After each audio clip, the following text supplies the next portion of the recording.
સુધે ના જતા હોય લેવા ડેરીએ અને આ હોય કને આ બૈરાએ કીધું ને આ માટલું ઉપાડી હેડ્યા પોણીનું હોવે અને હવે કોઈ ભારતું નહીં સોને હોણા જવા દે કોઈ નેરિયામ કોઈ આવતો નહીં ને વાઠે લઈને નીકળી જવા દઉં મને જવા દે હા હા બાપા રે હાથે દુખવાઈ ગયો બાપ ઠેર બોરેથી પાણી ભરીને આવ્યો છું હજી ઘરે પાવી એક ખેતરમાં આગળ છે બોલો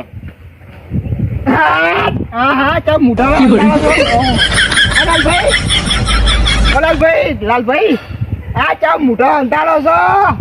તમે ચમતા ખરા બપોરના ઘર નહીં તમને હંગર તો શું ખરા બપોરના ચમ તમે રખડી રહ્યા છો નેરિયામાં તમે ચમ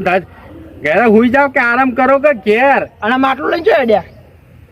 માટલું લઈને જોઈ અડ્યા માટલું હા આનો ઘેર લઈ જાઉં છું ક્યાં લઈ જાવ આવે જૂની જૂની માટલી જૂની ચો છે હા પોણી ભરવા જેલા છે પોણી ભરવા બા મને ચો બકાવી રે અલ્યા ભગા ભાઈ એવું નહીં આ તો શું છે તુલસી ઘેર મોદી પડી છે એટલે ઓએ હવે તો મોદી પડી છે કે માટલા ભરવા જવું પડે એટલે હવે મોદી પડી છે કે ના ના મોદી પડે કોમ તો કરવું પડે ને ડોસી મોદી પડી હોય તો આપણે પાણી તો ભરવું પડે કે ના ભરવું પડે આપણે પેલો પોટકો લેવા ગયા રમણ કહેતા હતા કે તમે તો બૈરંગ ગુલામી કરવાના આ મૂછો હવે નેચી થઈ ગઈ ને